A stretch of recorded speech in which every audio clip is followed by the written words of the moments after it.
자, 오늘 준비한 내용은 이런 내용입니다. 미국의 기준금리 인하. 미국이 기준금리를 인하했습니다. 19일 날 인하했는데 미국이 기준금리를 인하했음에도 불구하고 주식시장은 폭락하고 채권금리는 급등하고 환율은 급등했어요. 이게 보통 이제 금리가 올라갈 때 일어나는 일인데 금리를 내렸음에도 불구하고 이런 일들이 생겼다는 거 의아하지 않습니까? 그래서 이게 무슨 일인지 그 이야기 해보도록 하겠습니다. 그리고 마지막으로 부동산 시장에 어떤 영향이 있을지까지 체크해 보도록 하겠습니다. 아파트는 망고쌤. 이런 거죠. 미국이 기준금리를 인하했다. 12월 FOMC 회의가 있었죠. 그래서 미국의 기준금리를 0.25% 인하했다. 내년에 2차례나 내릴 것이다. 이렇게 기사가 떴어요. 실제로도 그럴 것 같습니다. 그런데 금리를 내렸는데 이상한 일이 생겼어요. 시장이 이제 금리에 반응을 하는데 미국의 국채금리 10년물 가져와 봤습니다. 국채금리가 여기서 바닥에서 놀다가 갑자기 이렇게 튀었어요. 갑자기. 그리고 계속 올라가다가 지금 4.56을 유지하고 있습니다. 보통 기준금리를 내리면 시장금리가 내려가고 시장금리가 내려가니까 국채금리도 내려가는 게 정상이거든요. 왜냐하면 국채라는 게 나라에서 돈을 빌리는 거잖아요. 미국이라는 나라에서 돈을 빌리기 위해서 채권을 발행하는 건데 시장금리가 내려가면 미국의 국채금리를 많이 줄 이유가 없죠. 그러니까 기준금리가 내려가면 국채금리가 떨어지는 게 맞는데 급등을 했다는 거죠. 이게 되게 이상하다라는 겁니다. 보통 금리를 내리면 국채금리가 떨어지는데 말입니다. 자, 그리고 S&P 500.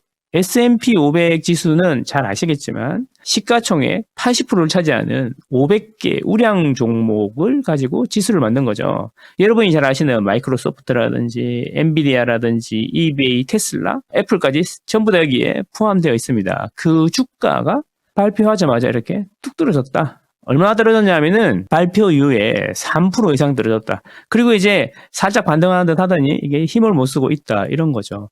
그러니까 이게 되게 신기하다는 거야. 원래 금리가 내려가면 S&P 500 위에 있는 게 상위가 뭐야? 마이크로소프트, 애플, 이베이, 테슬라 막 이런 애들인데 보통 기술주라고 하죠. 기술주.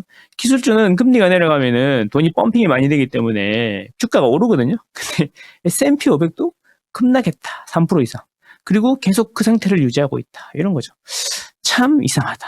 그 와중에 또 우리나라 환율이 급등을 했습니다. 환율이. 1,300원대에서 놀다가 갑자기 1,500원을 뚫는 듯 하더니 지금은 좀 내려와가지고 다시 1,450원이 됐어요. 그러니까 이게 환율이 이렇게 튀면 보통 사람들은 불안하죠. 계엄령 사태 때도 환율이 튀어가지고 저는 계속 환율만 보고 있었는데 이거 이상하다. 미국이 금리를 내리면 미국에서 금리를 좀 덜 주니까 우리는 안 내렸으니까 금리를 더 주고 있으니까 아무래도 우리나라에 있는 돈을 빼가거나 아니면 미국에 있는 돈을 우리나라로 갖고 온다든가 이런 것 때문에 아무래도 금리를 내리면 환율이 튀지는 않거든요. 근데 이게 또 튀었다는 거지. 원래는 좀 놀랐을 때 이런 일이 생기는 거잖아요. 환율이 튄다든가 국채금리가 튄다든가 아니면 주가가 폭락할 때는 예상하지 못한 일이 터졌을 때 이런 게 생기는데 그럼 예상을 못했냐? 이런 이야기가 되는 거죠. 이거는 또 패드워치를 보면 되죠. 패드워치의 시장 예상은 0.25%를 내릴 거라고 98.8%가 시장 전문가들이 예상을 했다는 거죠. 시장이 98.8%가 금리를 내릴 거라고 예상했음에도 불구하고 막상 0.25% 내리니까 금리 하락이랑 시장 반응이 반대로 갔다는 거죠. 무슨 일인가 한번 알아보도록 할게요. 자, 보시죠.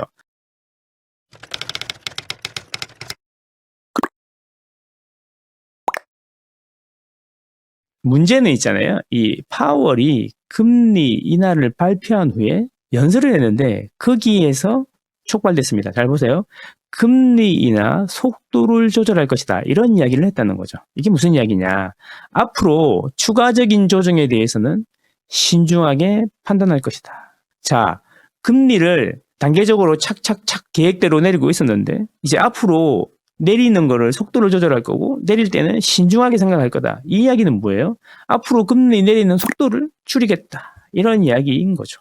이 이야기는 시장이 예상을 못했던 거야. 그러니까 0.25 내릴 줄은 알았는데 금리를 앞으로 천천히 내릴 거라는 생각은 못했던 거죠. 자, 그게 이게 무슨 이야기냐 하면 전망이 달라졌다는 겁니다. 전망이. 이 점도표라고 하죠. 점도표. 자, 이 점도표는 뭐냐면 FOMC 회의 때 연준 의원들이 자기들이 생각하는 금리를 이제 점을 찍는 거죠. 점을. 자, 2025년에는 금리가 어느 정도 될지 점을 한번 찍어보세요. 그러면 점을 찍었는데 이제 여기에 많이 찍었잖아요. 2026년, 7년, 그리고 롱텀, 나중에 어떻게 될 건지 이런 거를 금리를 찍는 거예요. 그래서 이제 어디에 제일 많이 찍혔는지 이게 보는 거죠. 이게 3, 6, 9, 12, 3개월마다 FOMC 끝나고 나면 이 점도표를 공개한다는 거예요. 금리가 내년에 3.75% 부근에서 기준금리가 유지가 될 거라고 이제 발표를 한 거죠. 이게 왜 문제가 됐냐면 9월에는 이렇게 예상했다는 거예요. 뭐냐면 내년 금리가 3.25 정도 될 거라고 연준 위원들이 예상을 했는데 3개월 만에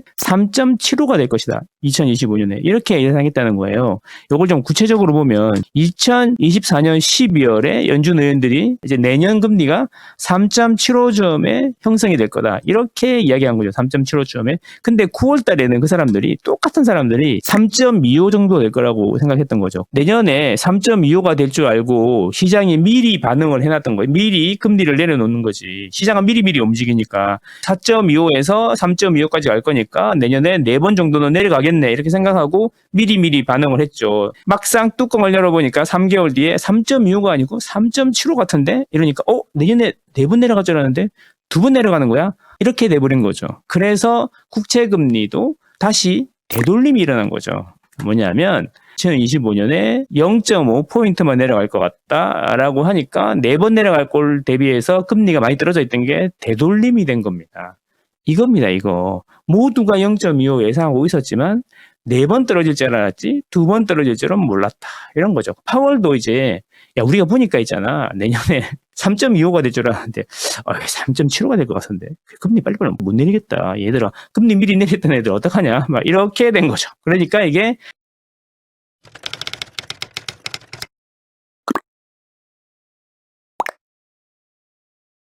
자, 그러면 중요한 건 우리 부동산 시장이네요. 우리는 부동산 이야기 하시는 분들이니까 부동산 시장에 어떤 영향을 줄 거냐. 이거는 뭐냐면 빨간색이 서울의 아파트 실거래 가격 지수고요. 파란색은 뭐냐면 우리나라의 은행들의 대출 금리를 이야기하는 겁니다. 신규 취급의 기준이라고 보시면 되겠어요. 자, 그러면 제가 무슨 이야기를 하고 싶으냐면 집값이 막 오르고 인플레가 생기면 인플레를 잡으려고 한국은행은 금리를 올리죠.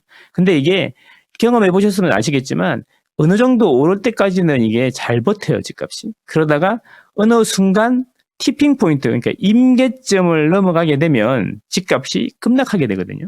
반대로 집값이 잘 안 오르다가 어디 임계점 밑으로 내려가면은 갑자기 급등하게 되거든요. 그래서 이게 급등하고 급락하는 금리의 수준이라는 게 있어요. 그걸 한국 쓰면 임계점이라고 그러는데 이게 집값이 떨어지려 그러면 대출금리가 어느 정도가 돼야지 집값이 떨어지냐 이런 거를 아는 게 중요하다고 생각합니다. 자, 그래서 보면 우리 이제 여기 집값이 여기서 정점에서 이렇게 떨어지기 시작하잖아요. 그러다 급락을 하는데 그때의 대출금리가 어느 정도였냐 하면은 4.5에서 4.6 정도 됐다.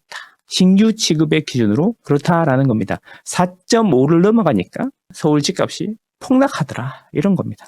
그런데 자세히 보시면 여기서 바닥을 찍고 집값이 올라가는데 이때가 얼마 정도냐 하면은 4.6 정도 된다는 겁니다. 4.6보다 떨어지니까 집값이 반등을 하더라 이런 이야기예요. 그래서 지금 금리가 많이 내려와갖고 이제 8월, 9월 달에 집이 오르니까 은행들이 20번 넘게 금리를 인상하면서 많이 올라왔어요. 그래서 신규 지급의 기준으로 보면은 4.1% 정도 되는 거예요. 그러면 지금 4.1%인데 이게 임계점을 넘어갔냐 안 갔냐 이런 이야기잖아요. 그러니까 4.5가 되기에는 아직도 여유가 있다는 거지, 룸이 있다는 거지. 그런데 미국의 기준금리 인하로 국채금리가 급등하고 환율이 튀고 주식이 폭락했다고 하지만 어쨌든 내년에는 2번 내려가게 돼 있지 않습니까? 그래서 2번 내려가게 되면 금리의 방향은 지금 이 지점에서 더 내려갈 수 있지 올라가기는 힘들 거다 이런 이야기죠. 그리고 지금 현재 시장이 은행 대출 규제로 폭락하는 게 아니라 주춤하잖아요. 주춤한 이유는 금리를 올렸기 때문인데 지금 벌써 12월 하순부터는 은행들이 금리를 낮추기 시작하고 내년이 되면 금리가 낮아질 거라고 모두가 다 예상하고 있지 않습니까? 그래서 제가 말씀드리고 싶은 거는 환율이 튀고 미국 주식시장이 폭락하고 미국 국채금리가 급등했지만 이것은 잠시 있는 일이고 우리 부동산 시장에는 큰 영향이 없을 거다. 이렇게 말씀드리고 싶습니다. 뭐 지금 시국이 어수선하고 뉴스만 틀면 탄핵이다 뭐 이런 거 막 나오고 하는데 그러거나 말거나 우리는 일을 해야 되고 우리는 오늘 저녁에 가서 자야 될 집이 필요하다는 사실 변함이 없다라는 것이고 부동산은 큰 도라고 같아가지고 작은 바람에 흔들리지 않는다 그런 이야기입니다. 우리는 집을 한번 사면 최소 2년은 가지고 있어야 되고 평균적으로 7년에서 10년 이상 보유하게 된다는 사실을 잊지 마시고 길게 보는 습관을 들이시는 게 좋을 것 같습니다. 여러분은 현명하시니까 좋은 결정하시리라 생각합니다. 감사합니다.